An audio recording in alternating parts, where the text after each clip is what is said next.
un gusto saludarlas en este día tan especial, 8 de marzo, Día Internacional de la Mujer. Bienvenidas y bienvenidos también a Diálogos Feministas. El día de hoy vamos a estar tratando uno de los temas que de verdad en estas fechas salen mucho a relucir, no solo por sus cifras, sino por el desinterés que de pronto se tiene hacia el tema mismo. Vamos a hablar sobre los refugios para las mujeres víctimas de violencia de género. Y para ello nos acompañan, de verdad me da un placer enorme saludar Ana Fátima López Iturrios, abogada feminista, maestra en Derechos Humanos y Paz, además de ser especialista en estudios de género, también es directora de la Red Nacional de Abogadas Violeta. Maestra Fátima, ¿cómo está?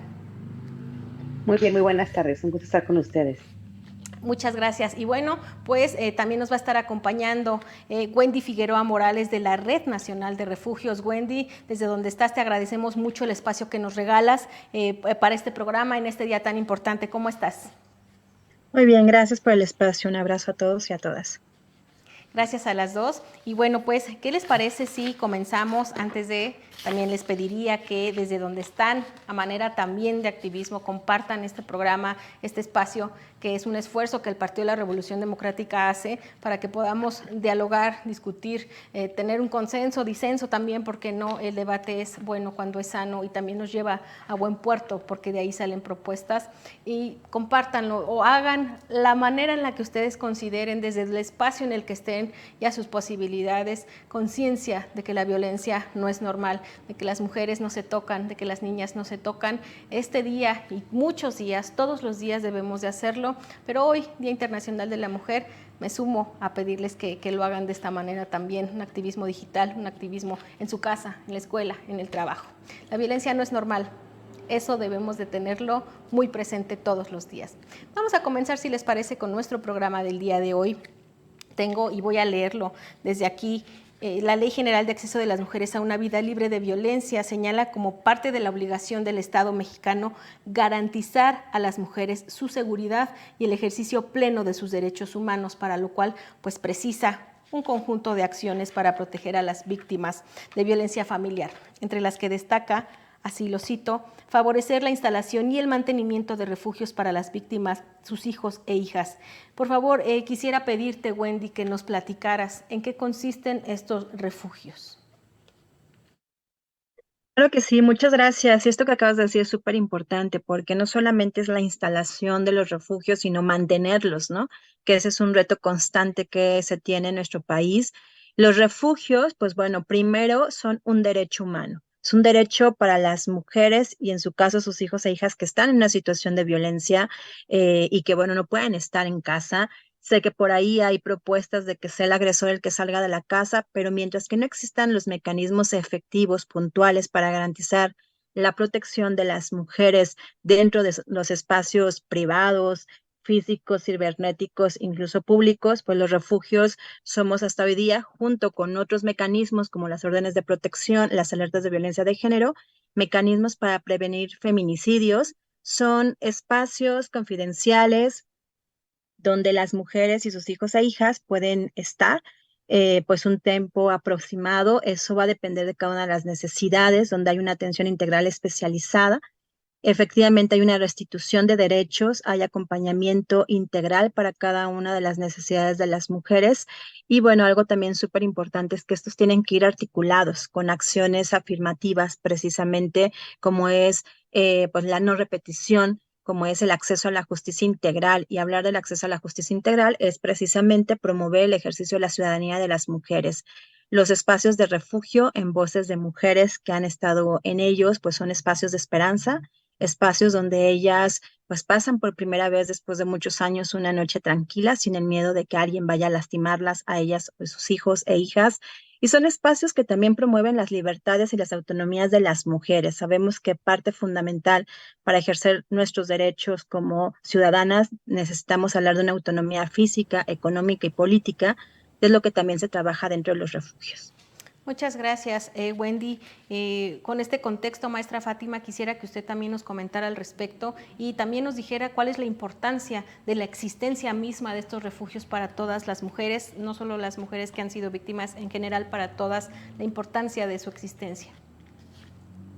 Son vitales la existencia de estos refugios porque lastimosamente en el país en el que nos encontramos, sumamente machista y violento, las mujeres deben de encontrar un espacio donde realmente puedan sentirse seguras.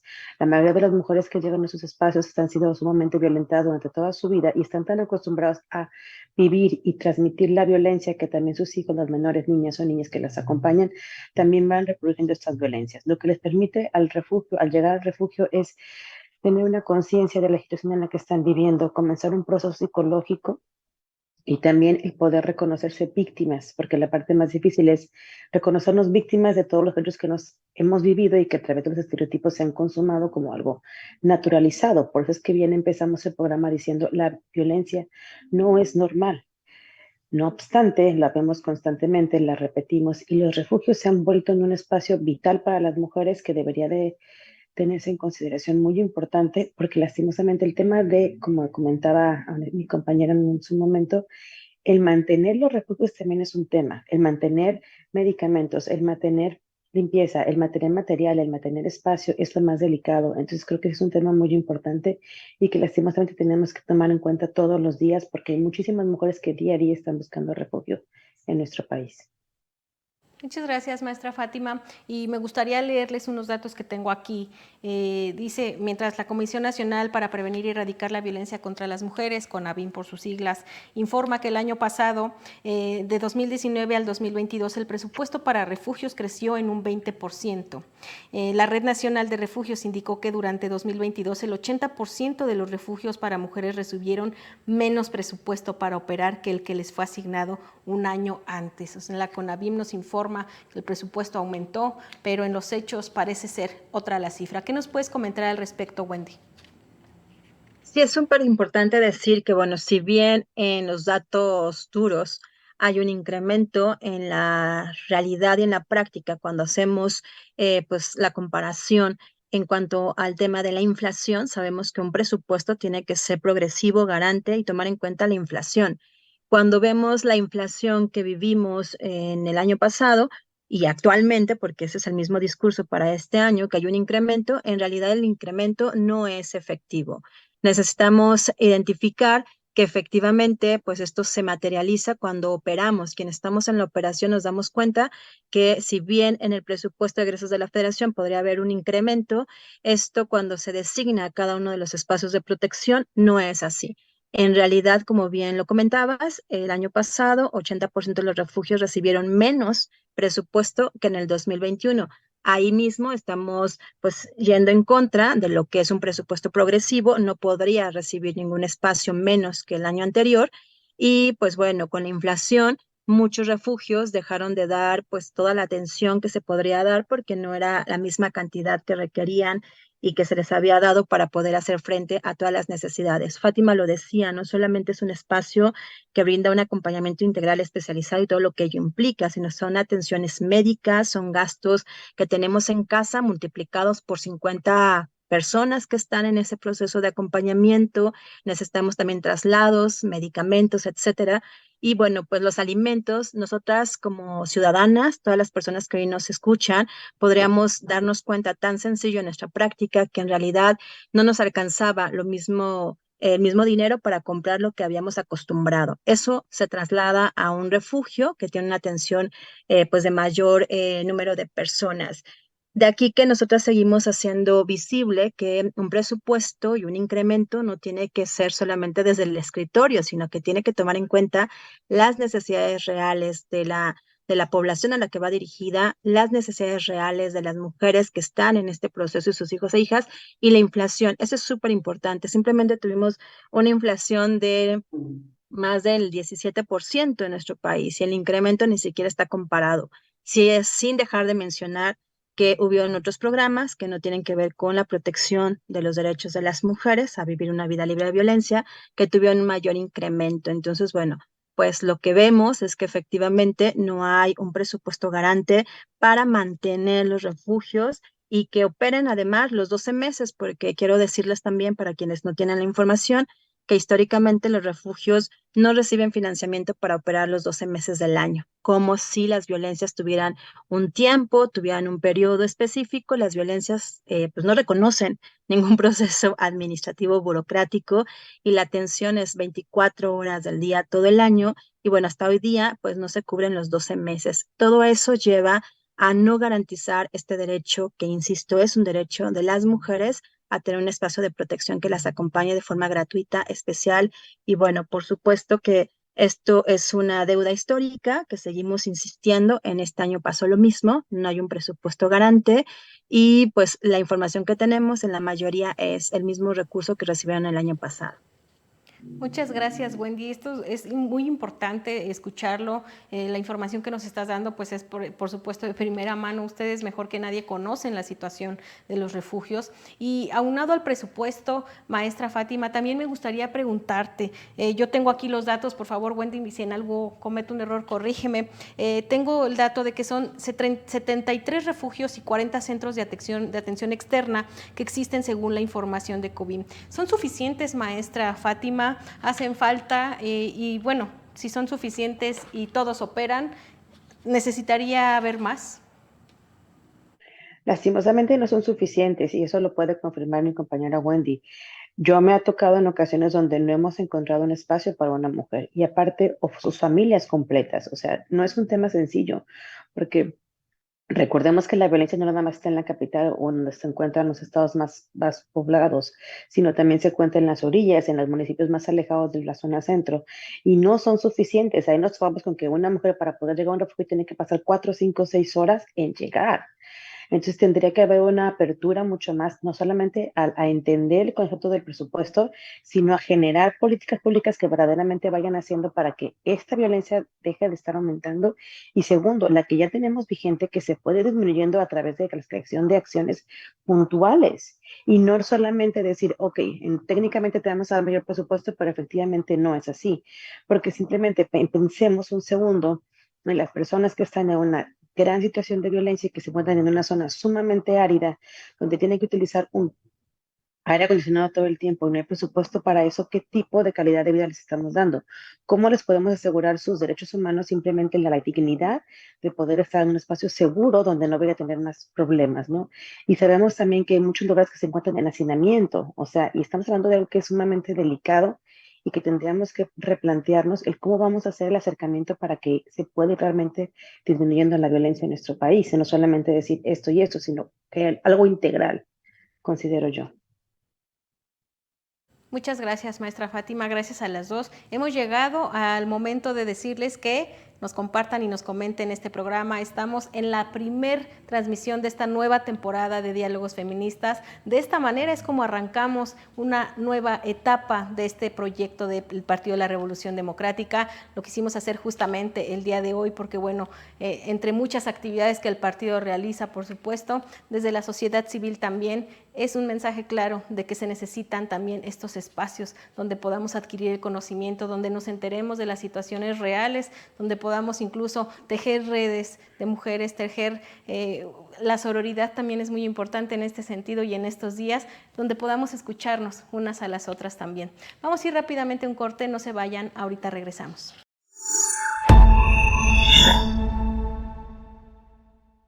Hoy podemos decir desde la Cámara de las y los Diputados que tenemos muchas deudas desde esa Cámara con el movimiento feminista.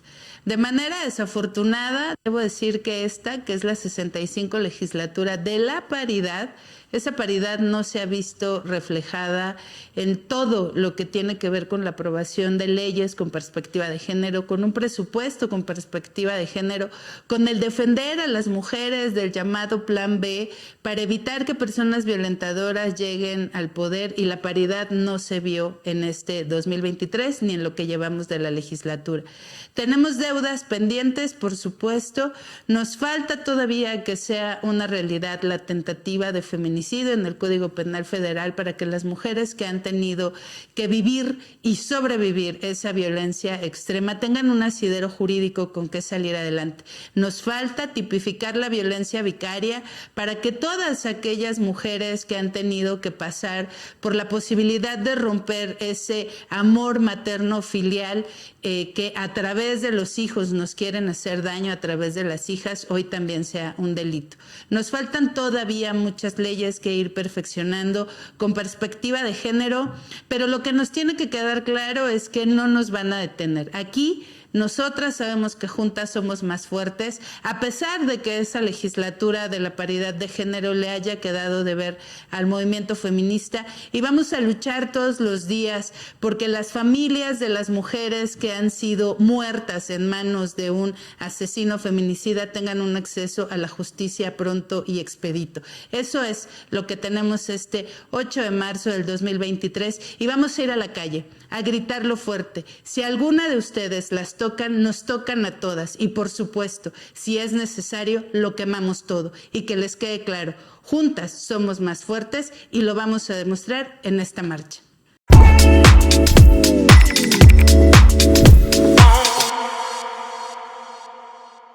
Estamos de vuelta con ustedes aquí en Diálogos Feministas, hoy 8 de marzo, por favor, hagamos conciencia, hagamos todo lo que se necesite hacer para entender, para hacer entender, para deconstruir esas ideas de que la violencia es normal. No es normal, la violencia jamás ha sido, ni será, ni tiene por qué ser normal. Si tú eres víctima de ella, por favor, alza la voz. El miedo, sabemos que es uno de los obstáculos más grandes que las mujeres enfrentamos a la hora de denunciar, pero hay muchas herramientas, hay redes de apoyo, acércate a quien más confianza le tengas, pero por favor, alza la voz y no te quedes callada. Bueno, pues continuemos con nuestro programa del día de hoy. Estamos hablando sobre los refugios para las mujeres que son víctimas de violencia de género. Me gustaría leer un dato antes de hacerles la pregunta, maestra Fátima. Tengo aquí que la Encuesta Nacional sobre la Dinámica de las Relaciones en los Hogares 2021, la INDIRE por sus siglas, estima que casi un 40% de las mujeres de 15 años y más que tienen una relación de pareja, han experimentado diversos tipos de violencia en su relación actual o última, entre los que destacan, por supuesto, la violencia física, económica, psicológica, sexual. Aparte de los refugios, maestra Ana, ¿qué otras medidas de protección a las víctimas se establecen en la Ley General de Acceso de las Mujeres a una vida libre de violencia? Dentro de la Ley General de Acceso a las Mujeres a una vida libre de violencia, efectivamente se encuentran las medidas de protección que las pueden otorgar tanto presidentes municipales como jueces municipales, o en su caso el síndico cuando no se encuentre, que tiene una duración de 3 días para que les puedan brindar a las mujeres la oportunidad de poder salir en lo que llegan, ahora sí que a Fiscalía, a Procuraduría, a presentar una denuncia formal y ahora sí obtener una orden de protección que puede durar hasta 60 días. El beneficio de esta medida de protección que se establece en la Ley General de Acceso a las Mujeres a una vida libre de violencia es la rapidez o inmediatez que se necesita para que las personas puedan acceder a una justicia rápida, pronta y expedita. Sin embargo, sabemos, porque tenemos datos duros, de que lastimosamente en los municipios más alejados no se está buscando generar esta medida y ni siquiera tienen la base para la creación de la solicitud o la emisión de la medida de protección por parte del presidente municipal. Esto hace que entonces tengamos llenos las fiscalías, las procuradurías, que se presenten las denuncias y que luego están diciendo que no pueden otorgar las medidas de protección o que tienen que judicializarlas y que hay demasiado trabajo. Entonces, si empezáramos a desahogar un poco esta medida de protección que ya tenemos establecida, creo que sería muy saludable para que efectivamente ahora sí que las autoridades administrativas pudieran empezar a entender la dimensión de la problemática de la violencia contra las mujeres, porque tendrían una base de datos firme y sólida que pueda determinar la cantidad de dinero y de presupuesto que se requiere para cada año ir planteando una modificación de integral que pueda ir realmente generando que baje el aumento en la violencia contra las mujeres. Sin embargo, la política pública es establecer leyes punitivistas que al final del día no logran que se haga un impacto con la vida de las mujeres. Y en este caso en particular, las medidas de protección que establece la Ley General de Acceso casi no son utilizadas por parte de los municipios. Porque desconocimiento, falta de interés, no hay proyectos. Entonces, ¿qué tendríamos que plantearnos? Que la Ley General de Acceso, evidentemente a través de la CONAVI, pueda tener más conocimiento de lo que está pasando en los municipios y empiecen a trabajar sobre esa parte. ¿Por qué? Porque los municipios son la primera mano de recolección de datos y de información de la violencia contra las mujeres. Uno, cuando tienen problemas, llama al 911. No le llamas a la Comanavim, no vas a buscar a las mujeres, no vas al centro de igualdad. No, tú buscas a la policía inmediatamente. Y es ahí donde tendríamos que pensar en cómo se replantean efectivamente los recursos para que existan policías especializadas en la identificación de la violencia. Muchas gracias, maestra Fátima. Y fíjese, yo creo que usted tiene también la información que yo tengo aquí, no obstante que no se obtuvo el apoyo suficiente. La Red Nacional de Refugios nos informó que atendieron a 25% más de las mujeres que apoyan. Yo quisiera preguntarte, Wendy, ¿cómo le hicieron? Bueno, pues algo importantísimo es que estamos justo en las 24 horas del día, todo el año, que nuestras acciones son totalmente pues centradas en las necesidades de las mujeres, que nuestros procesos, es importante decirlo, no son burocráticos, les creemos a las mujeres, no necesitamos pruebas. Tampoco hay un condicionamiento para todas las mujeres que nos escuchan. El recibir alguno de nuestros servicios no está condicionado que inicien un proceso de denuncia o de demanda. Sabemos quienes acompañamos a mujeres que ese es un proceso y que acceder a la justicia a través de una denuncia, una demanda, es un proceso bastante revictimizante, que es a largo plazo y que no necesariamente es la única forma de acceder a una justicia integral. Así que, pues bueno, ¿cómo logramos atender? Pues es justamente con este acompañamiento que tenemos en nuestros diferentes espacios de atención y protección a nivel nacional, a través también de acciones afirmativas donde sumamos colaboración con algunas otras colectivas. Empezamos también a trabajar desde la virtualidad y a sumar acciones para poder hacer traslados seguros, para poder hacer rescates. Y pues lo importante aquí es justo cómo identificar las acciones que se mantengan en el tiempo, ¿no? Y me voy a regresar un poquito a la pregunta de si son suficientes los refugios que existimos. Pues no, no son suficientes, pero el punto aquí para quienes quieran crear refugios es que no se trata de crearlos nada más, se trata de mantenerlos y garantizar su operación pues ininterrumpidamente, porque luego se vuelve un tema, tengo que decirlo, partidista, donde pareciera ser que las mujeres somos esa cuota partidista y que entonces está de moda poner un refugio, pero poner un refugio implica profesionalización, implica garantizar el presupuesto, implica garantizar que las personas que acompañan a las mujeres, sus hijos e hijas tengan una formación especializada, feminista, que acuerpe, que garantice sus derechos humanos y que justo las acompañe a acceder a la justicia integral. Y para ello necesitamos tener un trabajo pues corresponsable, colaborativo con todas las instancias y todos los sectores. Y por supuesto que, bueno, a través de la suma de la sociedad también es súper importante, ¿no? La sociedad tiene un papel clave para dejar de naturalizar las violencias, que no solamente debe de ser el 8 de marzo, todos los días para quienes acompañamos a las mujeres sobrevivientes de violencia, quienes estamos a favor de los derechos humanos, todos los días son 8 de marzo, todos los días son 25 de noviembre, y la ciudadanía también tiene que sumarse hacia una cultura de cero tolerancia a cualquier forma de violencias machistas, y creo que eso también va a ser un cambio, ¿no? Tiene que estar permeado, y así fue también como logramos acompañar a más mujeres, porque creamos una campaña de concientización donde la sociedad también denunciaba. Entonces, hay mujeres que no pueden denunciar porque está su agresor al lado, porque hay todo este tema de opresión, y bueno, pues a través de la acción afirmativa de la sociedad también logramos llegar a más mujeres y esto se reflejó en el incremento, sin dejar de decir que, por supuesto, que la pandemia pues vino a agudizar y a profundizar y evidenciar las violencias machistas que hay en nuestro país, sin dejar de decir pues la discriminación, la revictimización que muchas de ellas tienen cuando llegan a una instancia gubernamental. Quiero decirles que, por ejemplo, 7 de cada 10 mujeres que llegan con nosotras nos informan que antes habían ido a una instancia gubernamental donde no les creyeron, donde no les hicieron caso, y bueno, pues eso es lo que hace la diferencia. Un espacio que las escucha, que les cree, que puede generar opciones y acciones de acuerdo a sus necesidades. Yo eso es lo que podría compartir en ese punto. Muchas gracias, Wendy. Justo retomando un poquito de lo último que comentabas, porque para allá va la siguiente pregunta que quisiera hacerte, maestra Fátima. ¿Cuáles son entonces sí los principios en que se deben basar las órdenes de protección? Y si nos pudieras comentar un poco de los obstáculos justamente que las mujeres enfrentamos para poder ser protegidas por el Estado mexicano. Bueno, los principios que tenemos que tener en cuenta para la aplicación de las medidas de protección tienen que ir con principios que deben de otorgarse a las víctimas y también los principios que tienen que cumplir las autoridades y los oficiales en este caso, ¿no?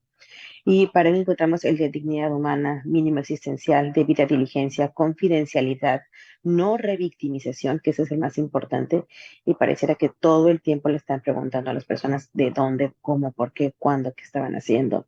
Entender la trascendencia de la escucha activa y plena también como un derecho humano y que tienen que tener durante toda la debida diligencia, porque pareciera que cuando estamos hablando de un tema de violencia, las autoridades se les olvida cuál es la posición que se encuentran las víctimas y esperan que las víctimas hagan todo el trabajo de investigación que le correspondería ahora sí que al Ministerio Público, a la autoridad en este momento.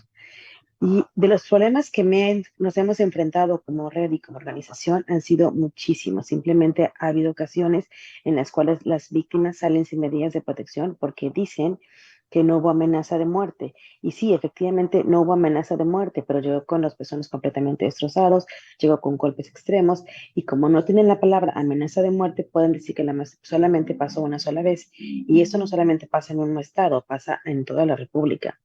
Otro de los temas que nos encontramos que en caso podría la autoridad en búsqueda de justicia es, pareciera que tuviéramos que estar confrontándonos con nuestra luz todo el tiempo porque estamos obligadas a llevar a los testigos, a ratificar, a presentar todas las pruebas. Bien lo decía hace un momento Wendy, los refugios te están preguntando o te están poniendo en duda lo que estás diciendo. La autoridad parece que tú te conviertes en el enemigo público número uno y dejas de ser una persona para ser un número. Al convertirte en un número dueño de un expediente, dejan de entender que ese expediente tiene vida y de ella dependen 2 o 3 o 4 o 5 menores de edad. Y desde esa parte ya no están entendiendo la problemática que es para una mujer tener que llegar y solicitar apoyo o que te digan, ¿sabes qué? Los refugios estatales están llenos, tienes que buscar uno privado o que te digan, ¿sabes qué? La única problemática que tenemos contigo es que aguántate unos días más, no te portes mal, no le contestes y espérate a que se desocupe un espacio. ¿Cómo le podemos decir a alguien que se espera un espacio si viene en un estado de crisis absoluto y la verdad las personas están buscando efectivamente que les brindes el apoyo? Y el tema va más allá de lo que podamos esperar que tenga que ser la fiscalía, porque el tema también es, ¿por qué no hay vinculación a procesos de las órdenes de protección y de las carpetas de investigación con temas de violencia familiar? Si ahorita, suelto la pregunta al aire, hiciéramos una investigación de cuántas carpetas en el país están vinculadas a proceso por robo a daños patrimoniales, como negocios de tiendas de convivencia, de conveniencia y etcétera, nos daremos cuenta la diferencia. Cuando el patrón es una empresa y paga para que le cuiden sus carpetas, obviamente van a llegar a una sentencia. Cuando somos las mujeres las que pedimos que nuestra carpeta tenga justicia, veremos que casi no hay más que el 1% de carpetas de investigación de mujeres víctimas de violencia que hayan llegado a la obtención de la sentencia. ¿Por qué? Porque se incluyen muchísimas trabas. O sea, hay temas que tenemos que decirles cada que llegan con nosotras. Cuando vayas ante la autoridad, tenemos que presentar esto, sumar esto, adjuntar esto. Y son asesorías que tenemos que dar constantemente porque la autoridad no se las da a las mujeres víctimas y les dejan que regresen a su casa en estados y condiciones muy deplorables. Es triste escuchar, ¿no? Justo la situación que nos comentas de decir, bueno, ¿cómo le vamos a pedir a alguien que nos espere a que se abra un turno, un espacio, cuando viene en la situación en la que viene? Y justo hablando de los tiempos, Wendy, yo quisiera preguntarte, la ley marca 3 meses de estadía. ¿Son suficientes en estos 3 meses los cuidados, la atención psicológica, la capacitación laboral incluso que se brinda también? ¿Es suficiente este tiempo, Wendy? No, por supuesto que no. De hecho, pues bueno, sabemos que el acompañamiento debe de ser constante. De hecho, en el caso de la Red Nacional de Refugios, que tengo el honor de dirigir, pues tenemos un proceso de seguimiento de aproximadamente un año posterior a que ellas salen del refugio. Nuestro modelo de refugio no solamente es el espacio de protección que te habla la ley, tiene que ver con casas de transición, con centros de empoderamiento, justo para garantizar el ejercicio de la ciudadanía de las mujeres. De ahí que a veces escuchamos a las autoridades que dicen, ¿cómo es posible que la mujer estuvo en un refugio y regresó con su agresor? Pues lo va a hacer no porque a ella le guste, porque ella quiere, sino porque el país no tiene mecanismos, ni estructuras, ni programas que garanticen el ejercicio de la ciudadanía de las mujeres. ¿Qué quiero decir con esto?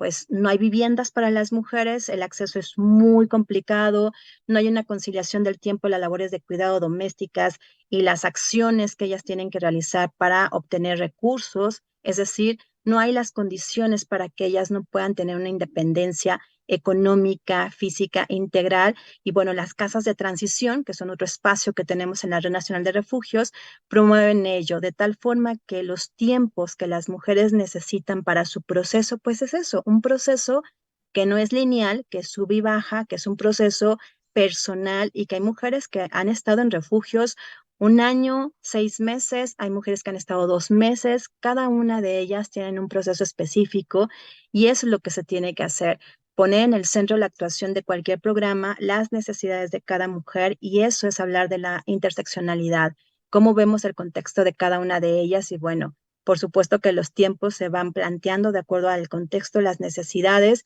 y sí necesitamos también ver más allá de este espacio de protección que por supuesto que es importantísimo mientras que no exista la garantía para las mujeres de transitar libres y seguras en cualquier espacio público, privado y cibernético de los refugios, pero después de los refugios, ¿qué hay? Pues bueno, necesitamos políticas que garanticen que las mujeres puedan tener una autonomía, tener realmente programas específicos para las mujeres sobrevivientes de violencia que en México no existe. Y bueno, pues eso es lo que hemos estado realizando nosotras y también decirle a todas las mujeres que nos escuchan que, bueno, tienen derecho a exigir les informen sobre los refugios y tener acceso a ellos. No tienen por qué esperar, como decía Fátima, ¿no? Eso es ponerlas en riesgo, en un riesgo mayor.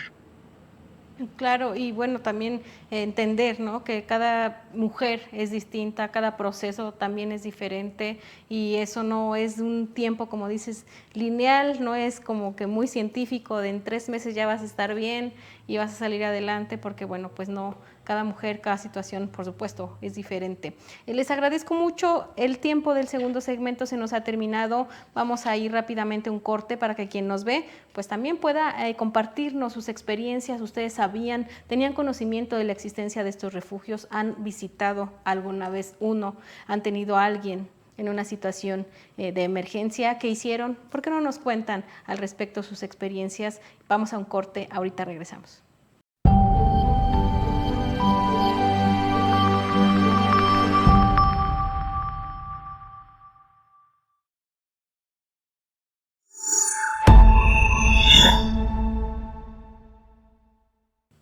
Estamos de regreso con ustedes en este tercer y último segmento de su programa Diálogos Feministas. Gracias por compartir y por comentar este programa en el que estuvimos platicando sobre los refugios para mujeres víctimas de violencia de género. Y bueno, llegado a este punto me gustaría pedirles que me dijeran qué políticas públicas consideran necesarias, qué se tendría que hacer para erradicar, por supuesto también para sancionar, para tomar medidas, incluso, no sé, si ustedes ya conocen de casos en los que se haya logrado.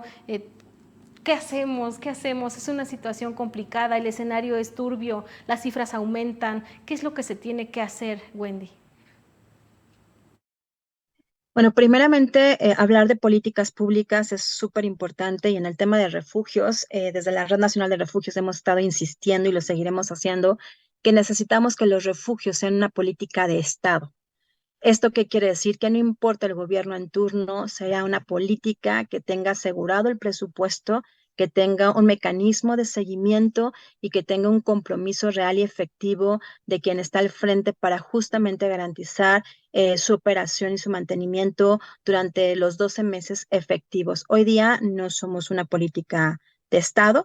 Esto cambia constantemente de acuerdo a quién está, no solamente en el gobierno, sino quién está operando el programa. Y esto lleva a situaciones de pues, transgresión a derechos humanos, a situaciones que ponen en riesgo la vida y la seguridad de las mujeres que están en los espacios de refugio.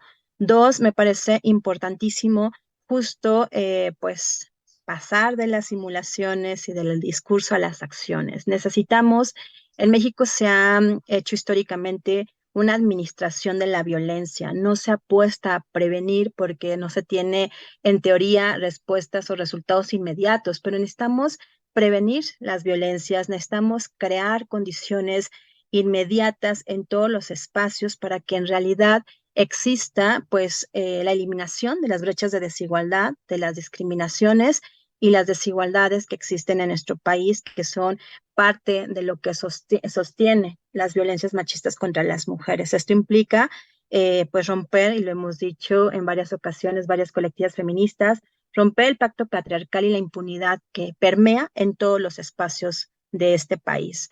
Acceder a la justicia en México pues tiene todo menos ser justa, es revictimizante, es impune y bueno, eso necesitamos hacer un cambio. Necesitamos también apostarle realmente al trabajo democrático donde las voces de las feministas, de las colectivas, de las organizaciones de la sociedad civil, de las mujeres, de las familias, de las sobrevivientes o víctimas de feminicidio estén en el centro. No podemos trabajar desde la verticalidad, necesitamos sumar y articular acciones y creo que eso es lo que hace falta para poder hablar de un cambio que sea estructural y sistémico. Muchas gracias, Wendy. Maestra Fátima, también me gustaría escuchar sus propuestas. Si tiene a bien, por favor, compartírnoslas. ¿Cuáles considera usted que son las acciones inmediatas? ¿Qué es lo que hay que hacer ante pues, la urgencia que se debe, con la que se debe tratar este tema? Creo que tendríamos que empezar por la parte judicial, que para mí es muy importante. ¿Por qué? Porque tenemos un marco normativo experto, un marco normativo integral, un marco normativo que se basa en todos los tratados interamericanos e internacionales. Sin embargo, la ejecución de los tratados pareciera que está a años luz. Es una vergüenza que en México hayamos creado, bueno, en México y en Latinoamérica ya hemos creado el concepto de desaparición forzada. Es una vergüenza que las sentencias del caso de Atenco contra Mujeres de Atenco contra el gobierno sea un tema, o el caso Campo Algodonero sea una sentencia de la Corte Interamericana para obligar a México a cumplir con las políticas públicas para prevenir y erradicar la violencia en razón de género. Así que yo consideraría que lo más importante es que realmente se atendiera el tema de la impunidad que tenemos en nuestro país. ¿Por qué las carpetas de investigación no avanzan?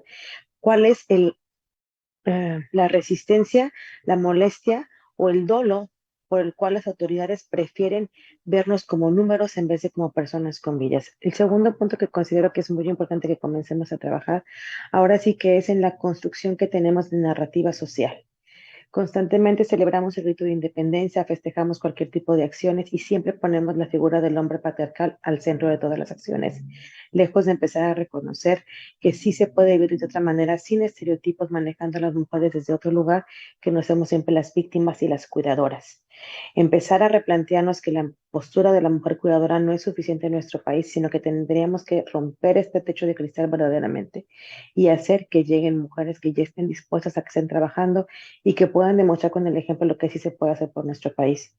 Porque al parecer todavía seguimos compartiendo y reproduciendo ese tipo de estereotipos donde decimos, y sobra quien no diga, es que de la familia se empieza todo, es que el mamá, el macho se escribe con M de mamá. Y no, tendríamos que replantearnos cómo hacemos para que la narrativa social y el imaginario social deje de estar reproduciendo esta violencia constante contra nosotras que considera que podemos matarnos por el simple hecho de ser mujeres. Completamente de acuerdo, maestra Fátima. Muchas gracias. Yo creo que hay que ver de manera estructural esta situación. Por supuesto, quitar muchas situaciones en las que a las mujeres pues se nos vuelve a revictimizar, en las que de todos modos nosotras tenemos la culpa del mismo machismo, como dices, ¿no? Que quién nos hace así, pues las mamás. Entonces, otra vez se nos revictimiza, se nos carga encima una responsabilidad que es de la sociedad. Hay que entender que los temas de mujeres no son solo de mujeres, son temas de derechos humanos y así también debemos darle esa importancia. Se nos ha terminado el tiempo. Yo les agradezco mucho que nos hayan acompañado, que hayan compartido con nosotras este espacio. Wendy, enormemente te agradecemos el esfuerzo. Sabemos que tu actividad es constante. Muchas gracias, Wendy. Muchas gracias a ustedes. Maestra Fátima, como siempre es un placer tener su presencia en estos programas, su apoyo para la realización de los mismos. De verdad, muchas gracias. Gracias a ustedes, un placer. Gracias a las dos, gracias a ustedes que nos ven, que comparten y comentan este programa. El día de hoy 8 de marzo, Día Internacional de la Mujer, les insisto en ese llamado. Hay que concientizarnos, hay que entender que la violencia no es normal. Yo soy Gabriela Juárez, es un gusto haber estado con ustedes.